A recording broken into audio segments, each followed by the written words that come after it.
I found out my husband had been paying his mistress's rent for 8 months while I was sitting at my own dining room table doing our taxes, a cup of coffee going cold next to my laptop, scrolling through 12 months of bank statements looking for nothing more dramatic than a missed charitable donation receipt. The payment was right there, the same amount, the same date, every single month since June. $1,750 to Callaway Properties, LLC. I almost scrolled past it the first time. The second time, my hand actually stopped moving on the trackpad because Callaway is not a common name, and Callaway is the name on every single one of my husband's paychecks. I didn't scream. I want to tell you that up front because I think people expect a moment like that to come with shattered dishes and slammed doors, and mine didn't come with any of that. I just sat very still at my own table in my own house and read that line item 8 more times, doing the math out loud under my breath. 8 months. $14,000. Our money. And I already had a sick, cold feeling about exactly whose rent it was paying. If you're already leaning forward in your seat wondering how a woman finds out her husband's boss is also her husband's landlord for an apartment he never told her about, stick around. Because the call I made 3 weeks later is the part of this story people still ask me to repeat back to them word for word. My name is Hannah Reed. I'm 35 years old, and I work as a physical therapist at a sports medicine clinic in Charlotte, North Carolina. My husband, Mark, is 37, and at the time all of this happened, he was the regional sales director for Callaway Outdoor Equipment, a mid-sized outdoor gear company headquartered about 20 minutes from our house. We had been married for 8 years and together for 10, and we had a daughter, Ellie, who was 6 that spring and had just lost her second tooth and was extremely proud of the gap it left behind. We owned a 4-bedroom house in a neighborhood called Highland Creek, the kind of place with a community pool and a Facebook group where people argue about lawn signs. From the outside, we looked like a family that had everything figured out. From the inside, I had been quietly noticing things for almost a year that I had talked myself out of taking seriously, because that is what you do when the alternative is too ugly to look at directly. I want to walk you through some of those things now, the way I eventually walked through them myself, piece by piece, after the number on that bank statement forced me to stop looking away. Mark started working later sometime around the previous spring. Not dramatically later, not the kind of late that triggers an immediate confrontation, just steadily, gradually later, the way a tide comes in if you're not watching the shoreline closely enough. Client dinners that used to end by 8 started running until almost 11. A new cologne appeared in our bathroom that he said a colleague had recommended. He started going to the gym before work instead of after, which I remember being genuinely glad about at the time because I thought it meant he was taking better care of himself for us. He bought new shirts. He started keeping his phone face down on the nightstand, a habit he had never had before, and when I asked him about it once, half joking, he said something about notifications being distracting at night, and I let it go because I did not yet have a reason to do anything else with it. The reason arrived on a Tuesday in April, in the form of a recurring line item I almost mistook for a typo, but if I'm honest, the very first crack had appeared almost 2 months earlier, on a Sunday afternoon I hadn't thought much about again until everything else started falling into place. Mark's phone had rung while he was in the shower, and I had picked it up out of habit, the same way I'd picked up his phone 100 times over 10 years to silence a notification or check the time. The screen showed a missed call from a name saved simply as B.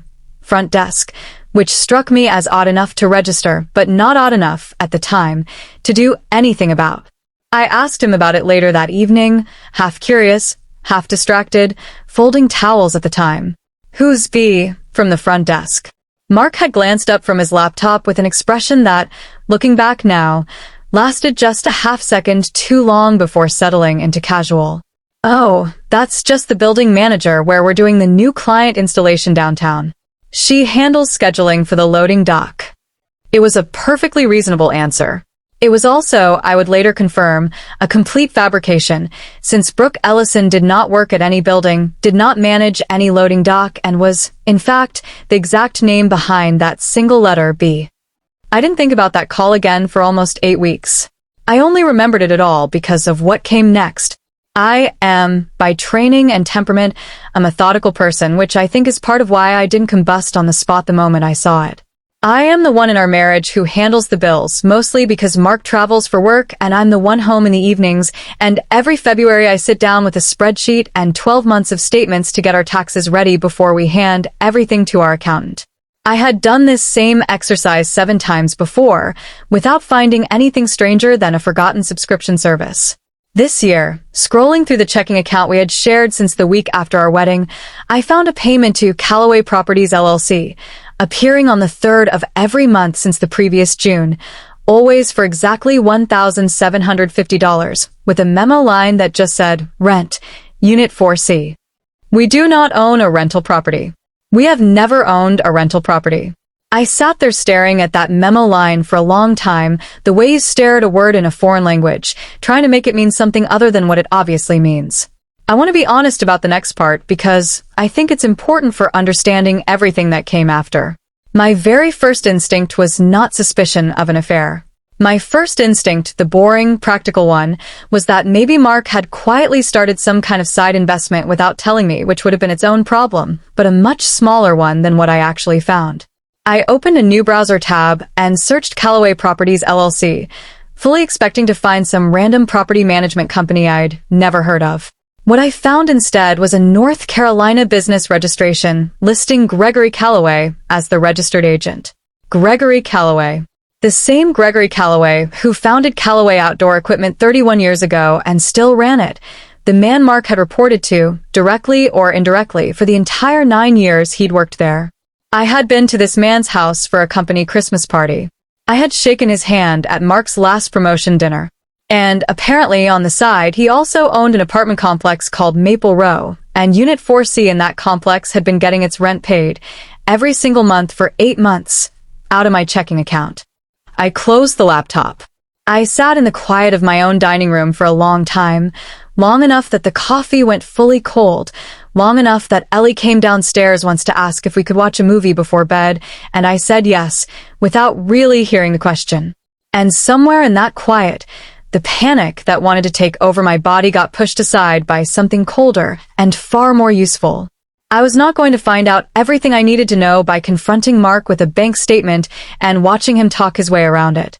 I had watched enough of my friends go through divorces to know exactly how that conversation goes. He would minimize. He would deflect. He would tell me I was misreading something innocent, and by the time I figured out he was lying, half the evidence would already be gone, deleted, explained away, buried under apologies designed to make me feel crazy for asking the questions in the first place. So I decided, sitting at that table, that I was not going to ask him a single question until I already had every answer. If you've been with this channel for a while, you know exactly what I'm about to say, but I'll say it anyway because it changed everything for me. I started documenting before I started accusing. The first thing I did was print out every single statement going back 14 months, not just 8, because I wanted to know exactly when this started and whether there was anything before it that I'd missed. I found the first payment dated the previous June 3rd, the same week. I would later realize with a kind of nauseating clarity that Mark had told me he'd been promoted to oversee the company's new regional accounts, the promotion that came with a small raise and, apparently, a brand new executive assistant.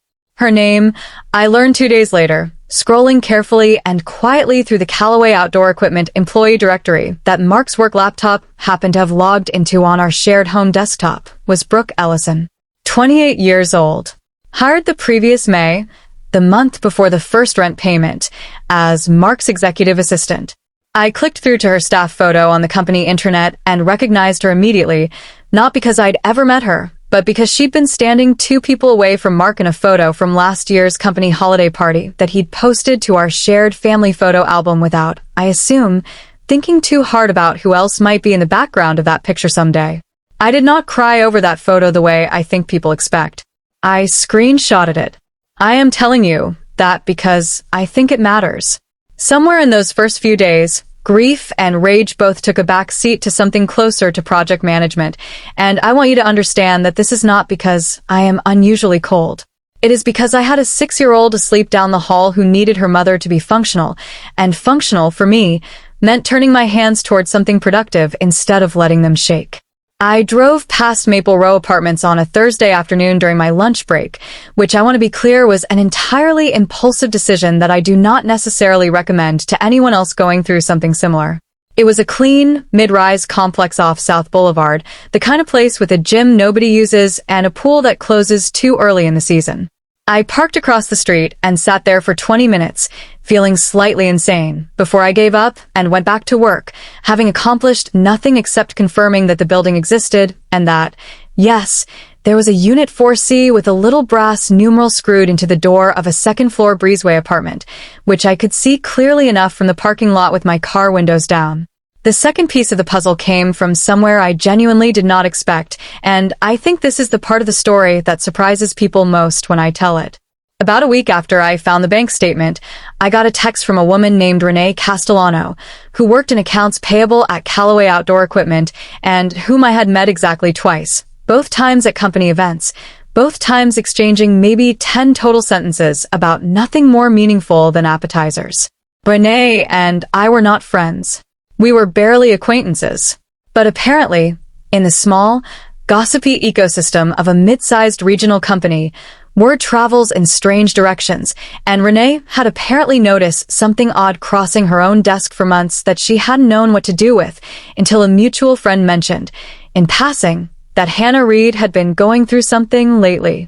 Her text said, "Hi Hannah, I don't know if this is my business, but I think you should know I've been processing some weird expense reports from Mark's department for almost a year now, and I didn't want to say anything until I was sure it wasn't just me being paranoid. Can we talk somewhere that isn't the office?" We met at a coffee shop 2 exits down the highway from either of our usual routes, the kind of careful, deliberate distance 2 people choose when neither of them wants to be seen having the conversation they're about to have.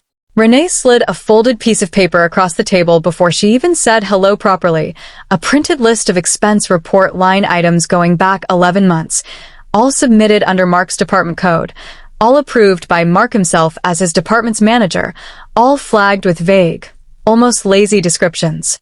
Client appreciation, furniture donation, $3,200. Team morale initiative, $890. Off-site coordination supplies, $1,140.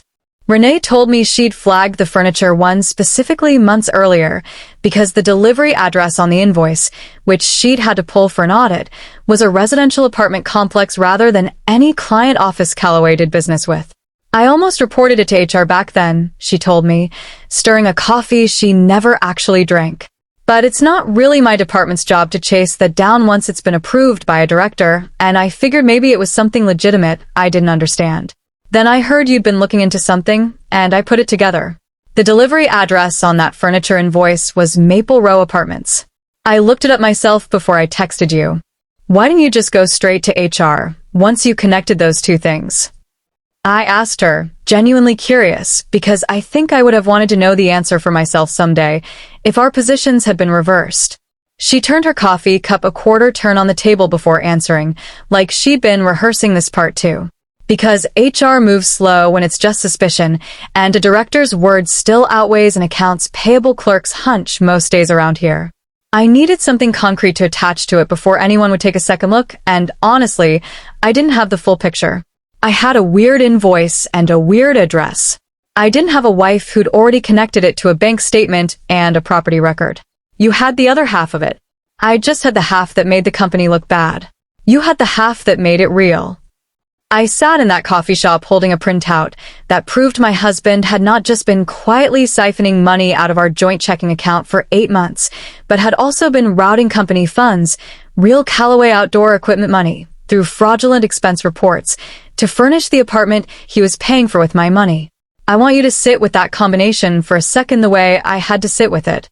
Personal betrayal and professional fraud, braided together so tightly that by the time I finished reading Renee's list, I could no longer tell which part of me was more furious, the wife or the person who suddenly understood that her husband's boss had every legitimate, defensible, entirely separate reason to want this information too. That was the moment the plan in my head stopped being about confronting Mark at all, and started being about something else entirely.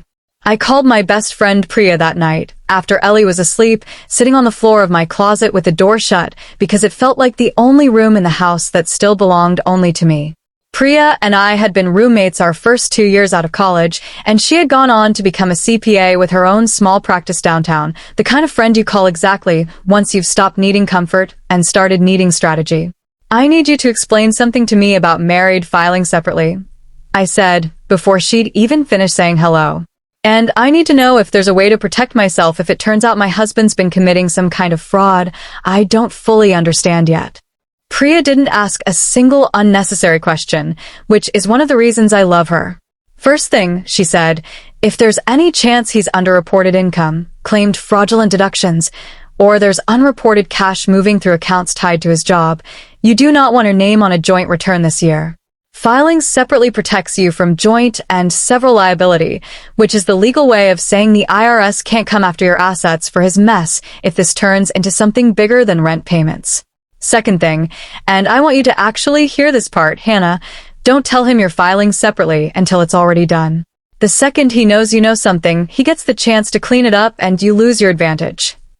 I filed separately 11 days later, sitting in Priya's office on a Tuesday morning with the door closed, signing forms that, for the very first time in 8 years of marriage, did not have Mark's name anywhere on them. I want to tell you it felt like a small thing, a piece of paperwork, an accounting decision, but it didn't feel small at all. It felt like the first brick in a wall I was building between his life and mine, brick by brick, before he even knew construction had started. Mark noticed something was different about 3 weeks into all of this, though not, I think, because he suspected anything specific. He just sensed a change in the air, the way people do when their partner has quietly stopped performing the small, easy intimacies of a marriage. I stopped asking how his day was. I stopped reaching for his hand during movies. I started going to bed before him, claiming exhaustion that was, technically, not even a lie. "You've been weird lately," he said one night, scrolling his phone on the couch while I folded laundry across the room. "Is everything okay?" "I'm just tired," I said, which was, again, technically true. "You tell me if something was wrong, right?" he asked, and I remember looking up at him for a second too long enough that he glanced up from his phone and gave me a small, uncertain smile, the smile of a man checking whether the ground underneath him was still solid. "Of course I would," I said, and went back to folding his laundry. The same laundry I had been quietly noticing for weeks now came home smelling like a perfume that was not mine. I think people assume, when they hear stories like this, that the hardest part is gathering the evidence. It isn't. The hardest part is performing normalcy at your own dinner table for weeks on end while you collect it, smiling at your husband's jokes, packing your daughter's lunch, attending a school recital, and sitting next to a man you already know you're going to leave, all while keeping your face calm enough that he doesn't notice the wall going up between you, brick by quiet brick. I tested him once, deliberately, about 2 weeks into all of this, mostly because I wanted to see for myself, with my own eyes, exactly how easily the lies came when I gave him a small, harmless opening to tell the truth. We were loading the dishwasher together, an ordinary Wednesday, and I mentioned, as casually as I could manage, that I'd noticed an unfamiliar charge on the joint account that month and asked if he knew what it was. "Probably something for the office," he said, not even looking up from the plate he was rinsing. "I've been putting some team stuff on the card and reimbursing it later. I'll check tomorrow." "It was for an apartment complex," I said, watching his hands instead of his face, because I'd read somewhere that hands tell the truth faster than expressions do. His hand stopped moving for exactly 1 second, a pause so brief I might have invented it if I hadn't been watching for it specifically, before he shrugged and said, "Oh, that's for a corporate housing thing. One of the guys on my team relocated, and we're covering part of his deposit while HR finalizes his package. Boring stuff, don't worry about it." It was a smooth answer, smoother than the building manager's story 2 months earlier, which told me he'd had time to prepare a better one in case I ever asked. I said, "Okay," and went back to loading silverware, and that was the entire conversation, 6 sentences, and in those 6 sentences, he had lied to me twice in 2 completely different ways without his pulse, as far as I could tell, ever once climbing above resting rate. I went to bed that night and lay awake for a long time, not grieving the marriage yet, exactly, but grieving the unsettling realization that I had apparently been sleeping next to a person who could lie this fluently, this comfortably, for what I now understood had probably been most of a year. The next piece of the puzzle came almost by accident, the way most of the worst confirmations do. Our family photos sync automatically to a shared cloud album, a setting Mark had turned on years earlier, so we could both add pictures of Ellie without texting them back and forth, and one Sunday morning in early May, scrolling through that album to find a photo for Ellie's school project, I found 7 photos that did not belong there. Mark's phone had apparently auto-backed them up without him remembering the shared album existed at all. Furniture photos. A gray sectional sofa being delivered through a door I recognized immediately from my own 20-minute stakeout outside Maple Row. A bouquet of flowers on a kitchen counter that was not our kitchen counter. And one photo, taken at an angle that suggested it had been a mirror selfie gone slightly wrong, of Mark's arm around a young woman with dark hair, both of them laughing at something off camera, both of them standing in a living room with a gray sectional sofa I had, by then, seen delivered through a stranger's door on my own phone screen a month earlier. I did not show that photo to anyone that day. I saved it to a folder I had started keeping on a separate cloud account Priya had helped me set up specifically for this purpose. A digital filing cabinet Mark had no access to and no idea existed, and I closed my laptop and went to make pancakes for my daughter because that is simply what the day required of me, regardless of what my chest felt like underneath my shirt. By the middle of May, I had built what I can only describe as a complete case file.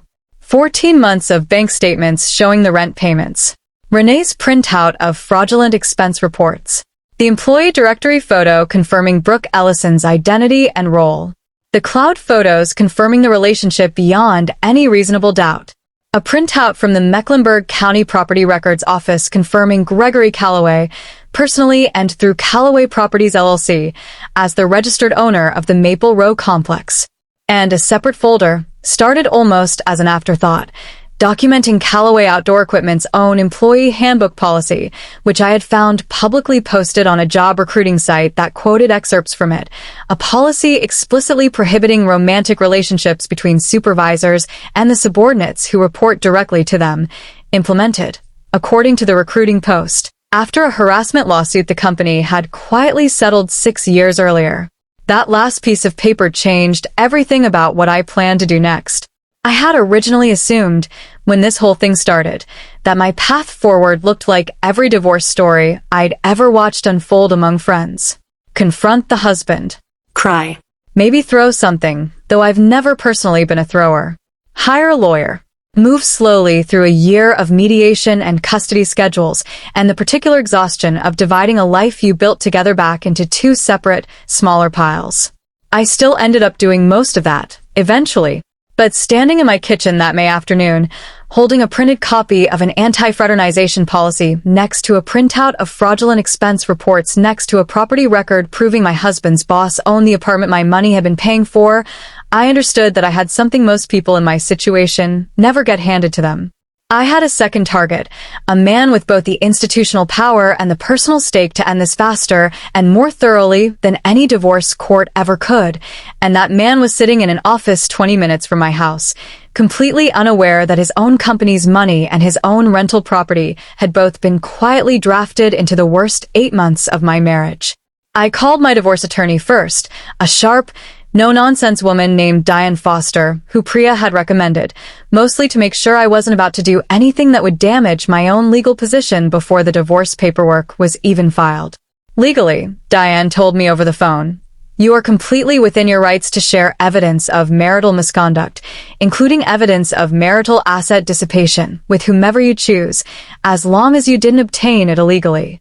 Bank statements on a joint account you have equal access to, photos that auto-synced to an account you also own, an employee directory you accessed through a household computer he left logged in. None of that crosses a legal line. And, practically speaking, if his employer terminates him for cause once they learn about this, it could actually work in your favor during the settlement, because right now he's the higher earner, and a documented pattern of using marital funds and possibly company funds to support an affair is exactly the kind of dissipation of assets a family court judge takes seriously when dividing property. So, I can call his boss, I said, just to hear her say it plainly. You can absolutely call his boss, Diane said. I'd actually encourage it, frankly, given what you've described to me. Just make sure you call me again the moment you're done, because I want to be ready for whatever happens on his end within the hour. I made the call on a Wednesday morning, 3 weeks after I filed my taxes separately from the small home office I had quietly started using as my actual headquarters for this entire operation.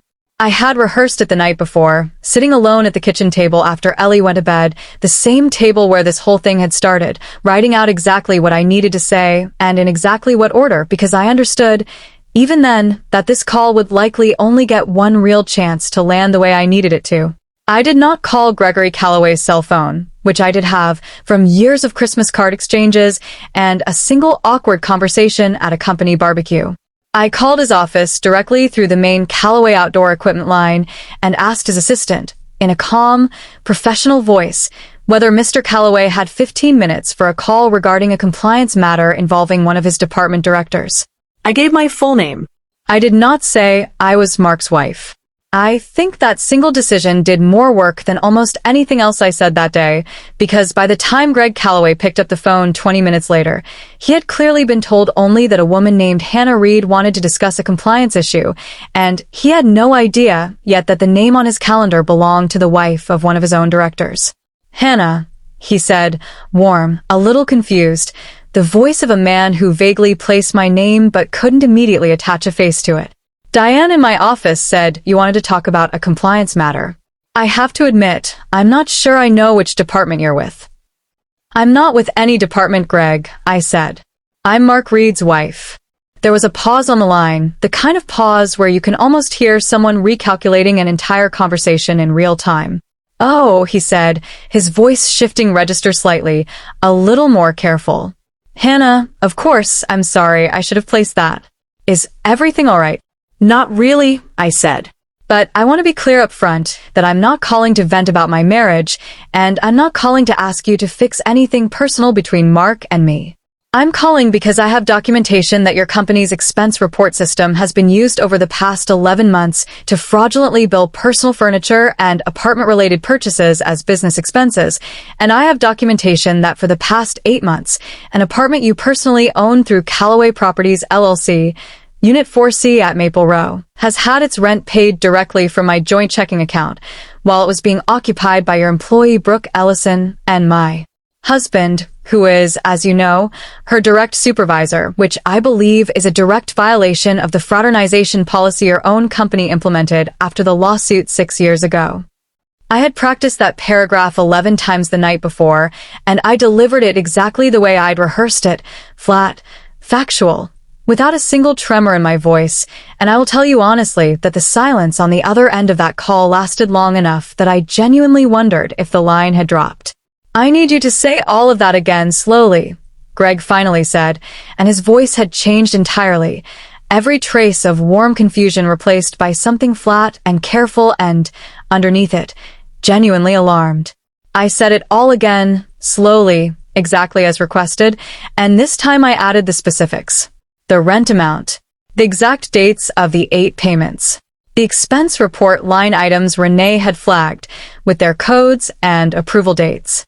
The fact that I had property records confirming his personal ownership of the unit. I did not mention Renee by name because I had promised her I wouldn't, but I made it clear the financial irregularities had been independently flagged inside his own accounts payable department before I ever connected the rest of it. Wait, Greg said, cutting in partway through, his voice sharper now. You said Unit 4C at Maple Row. I leased that unit myself last May, personally, to a tenant I was told was relocating for a new job. I remember approving it because she mentioned she worked downtown and needed something close to South Boulevard. She works at your company, Greg, I said. She's Mark's executive assistant. He hired her himself the same month the lease started. The silence that followed lasted long enough that I genuinely wondered, for the second time in that call, whether the line had dropped entirely. When he finally spoke again, his voice had dropped almost to a murmur, the sound of a man doing rapid, unwelcome arithmetic in his own head. I signed that lease myself, he said again, almost to himself. I shook her hand in my own leasing office. I had no idea, Hannah. I want you to understand, I had absolutely no idea. I believe you, I told him, and I meant it. That's actually part of why I'm calling you, and not just handing all of this to a lawyer and letting it play out quietly. You didn't do anything wrong here. You just happened to be standing exactly where two different betrayals overlapped, and I think you deserve to know that before it becomes public in some messy way you don't get to control. Can you send me everything you just described in writing today? Greg asked, and I noticed, with a kind of grim satisfaction I'm not particularly proud of, but won't pretend I didn't feel, that he had stopped asking how I was doing and started talking like a man who suddenly understood he had a much bigger problem on his hands than one director's messy personal life. I said. I'll send it within the hour, through my attorney, so there's a clear record of when you received it. Hannah, he said, before I hung up, and his voice had gone quiet in a different way now. Almost embarrassed. I'm sorry. I had no idea any of this was happening, none of it, and I want you to know I'm going to take it seriously, all of it, starting today. I believed him, actually, and I still do. I think that's an important part of the story because it would be easy to tell it as though Greg Calloway was some kind of villain who'd been quietly enabling all of this, and he wasn't. He was a 60-year-old businessman who had built a company over 30 years and had absolutely no idea that his own employee handbook policy and his own rental property had both been violated simultaneously by a man he had personally promoted twice. The villain in this story was never Greg. He just happened to be standing in the exact spot where my husband's two betrayals, the personal one and the professional one, crossed paths, and once I understood that, calling him stopped feeling like an act of revenge and started feeling like the only logical next step in a chain of events Mark had set in motion himself, months before I ever opened that bank statement. I sent the documentation that afternoon, exactly as promised, through Diane's office, a clean, organized packet that even Diane admitted, reading through it before it went out, was frankly better assembled than half the financial disclosures I get from forensic accountants. Within 48 hours, Callaway Outdoor Equipment's HR department had opened a formal investigation, and Mark was placed on administrative leave pending its outcome. The same careful, sterile language every company uses right before they fire someone they're worried might sue them on the way out. Mark found out his job was in jeopardy 3 days before he found out his marriage was over, and I want to be honest about something. I did not orchestrate that order on purpose, but I have never once regretted that it happened that way. He called me from the parking lot of his own office on a Friday afternoon, his voice doing something I had genuinely never heard it do before, a kind of cracked, breathless panic that didn't sound like the calm, controlled man I'd married. Hannah, something insane is happening at work. HR pulled me into a meeting and started asking me about expense reports and an apartment. Do you know anything about this? Did something happen? I know everything about it, Mark, I said, standing in our kitchen, the same kitchen where I'd found the photo of him and Brooke laughing on that gray sectional sofa. I've known for almost 6 weeks. The silence on his end lasted long enough that I could hear, faintly, someone's car alarm going off in the background of wherever he was standing. You knew, he finally said, his voice gone strange and flat. You knew, and you didn't say anything. You went to HR instead of talking to me. I didn't go to HR, I said.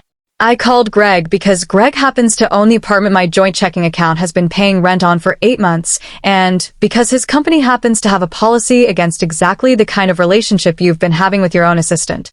I didn't create either of those facts, Mark. You did, 8 months ago, when you decided this was a good idea. He came home that night, and the confrontation that followed was, in some ways, anticlimactic, the way I think most real confrontations are after you've spent weeks building toward them in your head. He didn't deny anything, because by then there was nothing left to deny. He sat at our kitchen table, the table, again that table, and told me a version of the story that I had, by that point, already pieced together almost entirely correctly on my own. The affair had started the previous May, shortly after Brooke was hired, when, in his words, things between us had felt distant for a while. A sentence I want to note required absolutely zero participation or input from me to construct in his head, given that I had no idea anything was wrong between us until I found a bank statement 8 months into it. He'd found the apartment through Greg's listing almost by accident. mentioned to Greg in passing that he was helping a colleague find a short-term rental, and Greg, with no reason whatsoever to suspect anything, had simply offered him a unit at Maple Row at a reasonable rate, the same kind of small professional favor any boss might extend to a trusted director, never imagining what it would actually be used for.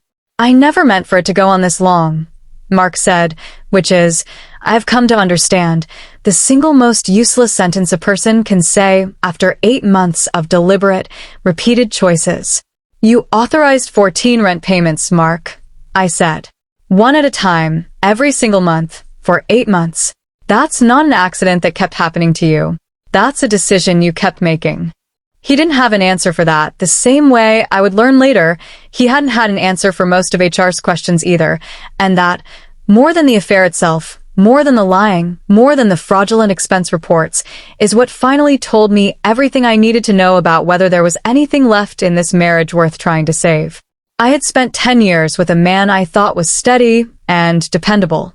What I learned that spring was that steady, in his case, had simply meant predictable enough to never get caught, right up until the year he wasn't.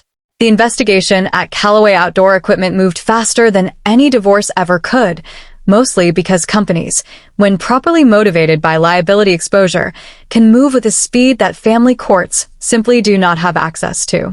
Within 10 days, Mark was formally terminated, not for the affair itself, which the investigation report apparently noted only as context, but for what it actually charged him with, expense report fraud totaling just over $11,000 in falsified business expenses, and for violating the company's anti-fraternization policy in a supervisory capacity. The exact combination I had laid out for Greg on that first phone call.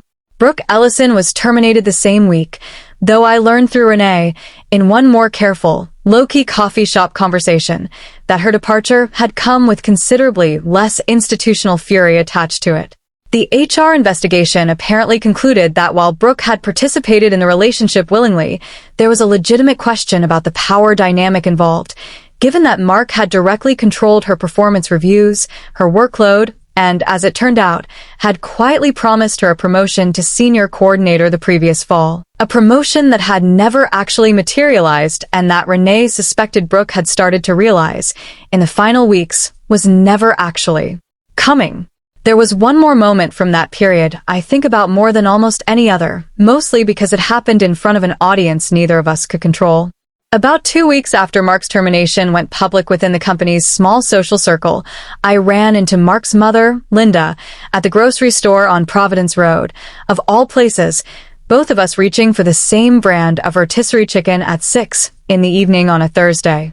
She had clearly already heard a version of the story, almost certainly Mark's version, and she didn't bother with pleasantries. "I hope you're proud of yourself," she said, loud enough that 2 other shoppers glanced over. Calling his boss like that, ending his career over something that happens in plenty of marriages. "You could have handled this privately, Hannah. Instead, you humiliated him in front of everyone he's ever worked with. He paid for his girlfriend's apartment with our daughter's college fund money, Linda," I said, keeping my voice level because I had learned, by then, that level was the only register that actually unsettled people looking for fight.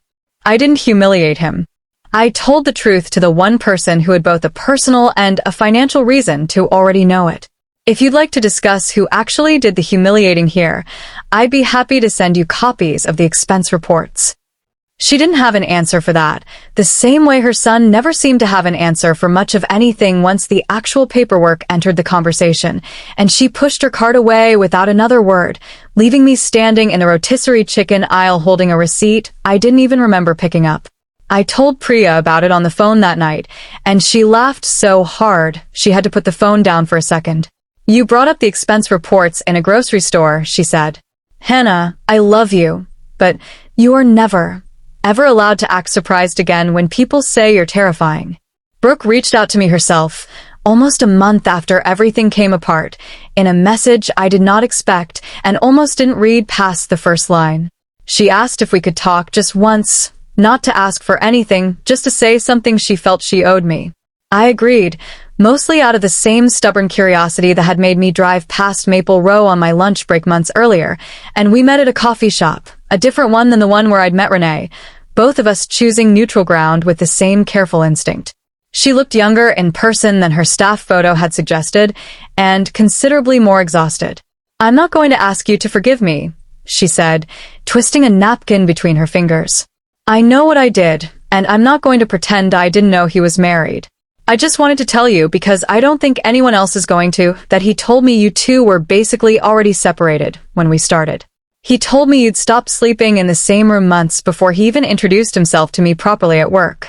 I believed him because I wanted to believe him, and I think I owe you the truth now that none of it matters anymore, which is that we were sleeping in the same room every single night the entire time, and he told you, apparently, that he was working late."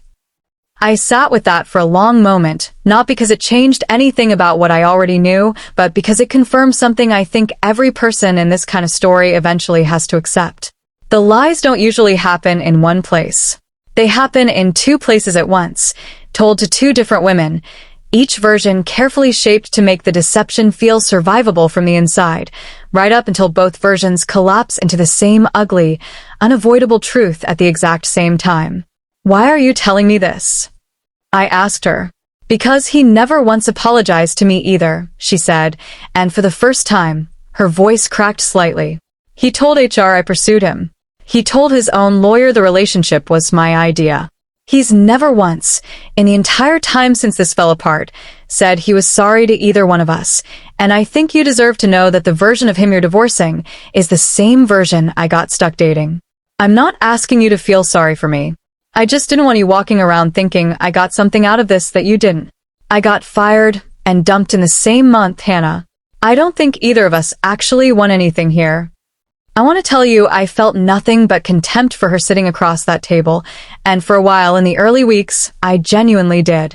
But by the time we finished that coffee, what I mostly felt was a strange, unexpected kind of pity for a 28-year-old woman who had believed a man 12 years older than her with institutional power over her paycheck, and who had ended up exactly as discarded by him as I had, just on a different timeline, with a different ledger of losses. Before she left, she asked me one more question, quieter than everything else she'd said. "Do you think you'll ever actually be okay?" I told her the truth, which was that I didn't know yet, but that I'd noticed in the weeks since everything fell apart that I'd started sleeping through the night again for the first time since the previous June, and that felt, at the very least, like a direction rather than an answer. She nodded like that meant something to her too, and we didn't speak again after that afternoon, though I heard secondhand, almost a year later, that she'd moved to Raleigh and started over at a marketing firm with no Callaway employee anywhere on its payroll. The divorce itself moved through the system over the following 10 months, and I will spare you most of the procedural detail, because, frankly, after the drama of the phone call to Greg and the speed of the company's investigation, the actual legal process felt almost slow by comparison, the particular grinding patience required of family court calendars and mediation sessions and document requests. What mattered most, in the end, came down to exactly what Diane had predicted on that first phone call. The documented 8 months of rent payments and the $11,000 in fraudulent expense reports, which Callaway Outdoor Equipment's own internal investigation report independently confirmed, and which Diane subpoenaed as part of discovery, became the centerpiece of our case for what family law calls dissipation of marital assets. Money one's spouse spends recklessly or deceptively on something entirely outside the marriage. Money the court can effectively treat as still belonging to the marital estate when dividing what's left. Our house, which we had purchased with a down payment that came substantially from my own savings before the wedding, was awarded to me outright. The judge, a measured, soft-spoken man named Judge Harlan Ruiz, who had clearly presided over more of these cases than he probably ever wanted to count in one career, factored the $14,000 in diverted rent payments directly into the settlement, reducing Mark's claim on our remaining joint savings by an equivalent amount and granting me primary physical custody of Ellie. With Mark receiving standard visitation, contingent, the judge noted dryly in his ruling, on Mark actually securing stable employment first, since by the time we reached the final hearing, he had been unemployed for 4 months and had not yet found anything close to his previous salary. Mark's attorney tried, during one of the final mediation sessions, to argue that the $11,000 in fraudulent expense reports shouldn't factor into our personal settlement at all, since that money technically belonged to Callaway Outdoor Equipment and not to our marital estate, a distinction Diane dismantled in about 90 seconds flat. Your client used company resources to subsidize an affair he was simultaneously funding through his wife's joint account, she said, sliding a printed timeline across the conference table that lined the rent payments and the expense reports up side by side, month by month, like two columns of the same betrayal. The court doesn't need to award my client a dime of Callaway's money. It only needs to recognize that every dollar your client diverted from their joint account toward that same apartment was money that should have gone toward their daughter's college fund, their retirement accounts, or literally anything else in their actual marriage instead of an apartment he shared with his assistant. That's the only argument I'm making, and I think it's a fairly easy one for the court to follow. Mark's attorney didn't have much of a response to that either, which by then had become something of a pattern in this story that I no longer found surprising. I want to pause here and tell you what happened to Mark professionally, because I think it matters for understanding the full shape of what unraveled. Word travels fast in a regional industry as small as outdoor gear sales, and Callaway Outdoor Equipment, to its credit, did not soften the language in the reference checks it gave to the two companies that called about Mark over the following year. Terminated for cause, financial misconduct, is not a phrase that opens many doors in a tight-knit industry where everyone golfs with everyone else's old boss, and the last I heard, almost 2 years after all of this began, Mark had taken a sales position with a much smaller company 2 states away, at roughly half his previous salary, a fact I did not learn from him, but from a mutual acquaintance who clearly assumed I'd want to know and was, in fact, correct. Greg Callaway called me himself, about 6 weeks after that first phone call, not about anything related to the investigation, which had long since concluded, but simply to check in a way I genuinely did not expect from a man I'd spoken to maybe 4 times in my entire life before any of this happened. I wanted you to know, he told me, that we've tightened up the expense approval process company-wide because of what happened, and I added a formal review requirement for any expense report tied to a direct reports vendor relationships. I also want to say, for whatever it's worth, that I'm sorry you had to be the one to discover all of this and untangle it for both of us. You did the company a real favor, even though I understand that was never really the point for you. It wasn't, I told him honestly, but I'm glad it helped anyway. For what it's worth, he added, Brooke's apartment lease has been terminated, effective the end of the month. I want you to know that part is handled too, not as a favor to you, just because it was the right thing to do once I understood what that unit had actually been used for under my own roof, so to speak. I thanked him, and I meant it, and I think that phone call, more than the divorce settlement, more than the courtroom, more than anything Mark himself ever said to me in the aftermath, was the moment I finally let myself feel something close to closure. Not because the man who owned the apartment apologized to me, but because the institution that had unknowingly enabled 8 months of my own money funding my husband's affair had looked at the evidence I handed it, taken it seriously, and acted swiftly and without flinching, in a way my own marriage had never once managed to do in 10 years. I want to tell you what the ordinary days actually looked like after all of this, because I think that's the part people forget to ask about once the dramatic phone calls and courtroom dates wrap up. I kept the house in Highland Creek. Ellie, who turned 7 that fall, asked surprisingly few questions about why her dad didn't live with us anymore, the particular blessing of a child young enough to adapt to a new normal faster than either of her parents managed to. I went back to full-time hours at the clinic, and within a year, my manager, a sharp, blunt woman named Carla, who had quietly been rooting for me through the entire divorce without ever once making me talk about it at work, offered me a position managing our second location. A promotion I genuinely don't think I would have had the bandwidth to pursue if I'd still been spending my evenings performing normalcy at a dinner table for a man who didn't deserve it. My mother, who drove down from Asheville more times that year than I think either of us could count, gave me the same piece of advice more than once, sitting at my kitchen table with a cup of tea she rarely finished. You did the hardest part already, she told me one evening, watching me make dinner with Ellie doing homework at the counter beside me.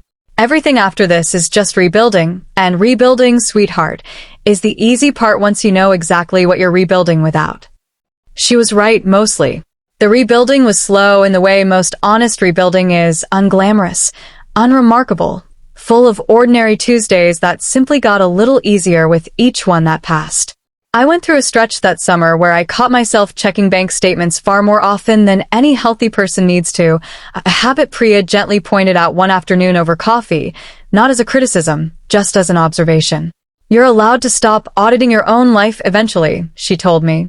"You did the hard part already. You don't have to keep doing it forever just to prove to yourself you can." It took me longer than I expected to actually believe that, but eventually, sometime around the following spring, I noticed I'd gone an entire month without opening the banking app outside of paying the usual bills, and I remember feeling that small, unremarkable absence of vigilance as its own quiet kind of victory. I met someone almost a year and a half after the divorce finalized, a physical therapist named Daniel Whitfield, no relation to anyone in the story, who took over a few of my patients during a maternity leave coverage rotation at a clinic partnership our practices shared. He was quiet in a way that felt, at first, almost suspicious to me, the same quiet I had once mistaken for steadiness in another man entirely, and I told him as much almost as a test on our second real date, sitting at a noodle restaurant downtown. "I need you to know I'm going to watch you for a long time before I let myself trust quiet," I told him. "That's fair," he said, without flinching. "I'd watch me too if I were you. Watching is allowed. Just don't make me audition for 10 years before you tell me how I'm doing." I laughed, the first real laugh I think I'd had on a date in longer than I wanted to admit, and somewhere over the following months, slowly, the way trust is actually supposed to rebuild instead of the way I'd once mistaken it for arriving fully formed, I let myself believe this one might be different. He met Ellie for the first time at a low-key birthday party I threw her that spring, and spent most of the afternoon being systematically interrogated by a 7-year-old about whether he could do a cartwheel, a challenge he accepted with far more enthusiasm than grace, landing flat on his back in the grass to Ellie's absolute delight. Mark texted me once, almost 2 years after everything fell apart, a single message that arrived on a Tuesday evening while I was helping Ellie with a school project. "I know I don't get to ask for much," he wrote, "but I wanted you to know I finally got into counseling, and a lot of it has been about understanding why I made the choices I made instead of just regretting getting caught. I'm sorry, Hannah, for all of it. The money, the lying, putting you in a position where you had to be the one to clean it up. I hope you and Ellie are doing well." I read it twice, sitting on my back steps with the evening going purple over the rooftops of Highland Creek, and I felt, mostly, a kind of distant, settled calm I genuinely hadn't expected to feel reading his name on my phone screen again.